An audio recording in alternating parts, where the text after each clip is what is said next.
Hypertension जो बीमारी है ये एक साइलेंट किलर है ये, क्योंकि ये बहुत मौका नहीं देती है। ये जब तक कोई सिम्टम होता है, जब तक कोई इसमें लक्षण दिखाई देते हैं, तब तक काफ़ी देर हो चुकी होती है। नहीं ब्लड प्रेशर को हमने कंट्रोल रखा तो ये लकवा हो सकता है, पैरालिसिस या स्ट्रोक जिसे बोलते हैं, आँखों को इफ़ेक्ट कर सकता है, रेटिनोपैथी वगैरह होती है। और इसी तरह हृदय रोग संबंधी कई एक बीमारियाँ हो सकती हैं। साथ उसके बाद अगर हम नीचे आएँ तो गुर्दा है, किडनी है, आंत है, हमारे हर जगह ये जो है इफ़ेक्ट कर सकता है। नॉनवेज में भी अगर हम लोग जो मछली होती है, फ़िश है या अंडा है या चिकन है वो खाएं तो ज़्यादा बेहतर होगा। रेड मीट जो होता है, तो रेड मीट जो बोलते हैं इसमें फ़ैट की कंटेंट सबसे ज़्यादा होती है, इसको बिल्कुल हम लोग को अवॉइड करना चाहिए। वर्ल्ड हाइपरटेंशन डे मनाया जा रहा है, उसको लेकर IMA में एक कार्यक्रम, एक प्रेस कॉन्फ्रेंस का आयोजन किया गया। तो ये बताइए सर हमारे दर्शकों को कि हाइपरटेंशन से कैसे बचना चाहिए और इसके नुकसानात क्या है। 17 मई को हम लोग जो है वर्ल्ड हाइपरटेंशन डे मनाते हैं। ये हर साल, ये सिर्फ इंडिया में नहीं है, पूरी दुनिया में मनाते हैं और ये 2005 से हम लोग मना रहे हैं। तो इसका मकसद ये है कि हाइपरटेंशन जो बीमारी है ये एक साइलेंट किलर है ये, क्योंकि ये बहुत मौका नहीं देती है। ये जब तक कोई सिम्टम होता है, जब तक कोई इसमें लक्षण दिखाई देते हैं, तब तक काफ़ी देर हो चुकी होती है।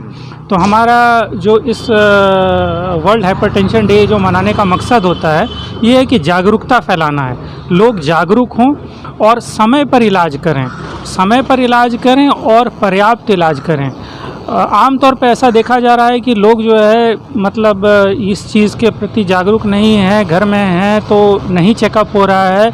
और सबसे दुख की बात ये है कि ये जो बीमारी है, यहाँ तक कि जो 20 से 40 साल तक के जो उम्र में जो यंग एडल्ट हम लोग बोलते हैं, नौजवान हैं, इन लोगों में भी ये हाइपरटेंशन की बीमारी ज़्यादा है। एक बड़ी स्टडी हुई है, मतलब 2 लाख लोगों में, इंडियन हार्ट जर्नल में स्टडी पब्लिश हुआ था 2 साल पहले। उसमें ये देखा गया कि जो इंडिया में जो यंग पॉपुलेशन है 20 से 44 साल, उसमें 20% लोगों में ये हाइपरटेंशन है, उच्च रक्तचाप है। जबकि ये जो है अमेरिका के मुकाबले जो है, अमेरिका में जो है सिर्फ 10% था। तो हम लोग ये सोचते हैं कि पश्चिम जीवन शैली है, पाश्चात्य जो कल्चर है, वहाँ पे ये बीमारी ज़्यादा होगी, लेकिन ऐसा नहीं है। इवन इंडिया में जो है ये बीमारी बहुत ज़्यादा होती है और इससे बचने की ज़रूरत इसलिए है क्योंकि ये शरीर के हर अंग को, सर से पाँव तक हर अंग को ये जो है इफ़ेक्ट कर सकता है।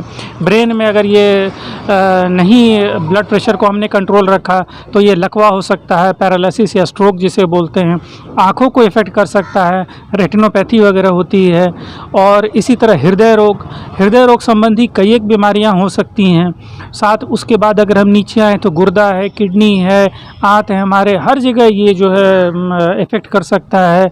और इससे बचने का सबसे जो सटीक उपाय है, सबसे पहले अगर पता चल जाए कि ब्लड प्रेशर बढ़ा है या आपके परिवार में आपके माता पिता किन्हीं को अगर ब्लड प्रेशर है, उच्च रक्तचाप है, तो इसकी संभावना बढ़ जाती है। तो इसमें यह है कि समय पर अगर आपको पता चल गया तो सबसे पहले अपने जीवन शैली में सुधार लाना बहुत ज़रूरी है।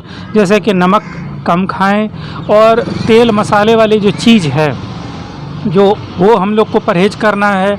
अल्कोहल है, इसको दूर रहना है। शराब और तंबाकू, इससे दूर रहना है। इससे भी ब्लड प्रेशर की समस्या जो है बढ़ती है। इसके बाद खाना, साथ में हमें जो है अपना एक्सरसाइज करना है, व्यायाम करना है। व्यायाम जो रिकमेंडेशन होता है, जो सलाह होती है, अलग अलग जो अंतर्राष्ट्रीय संगठन है उनकी सलाह होती है कि कम से कम 30 मिनट हफ्ते में 5 दिन भी अगर हम करें तो ये हम लोग इससे काफ़ी हद तक बच सकते हैं। तो अच्छा खान पान, व्यायाम और ये करें और समय पर इलाज कराएं। बहुत बहुत धन्यवाद।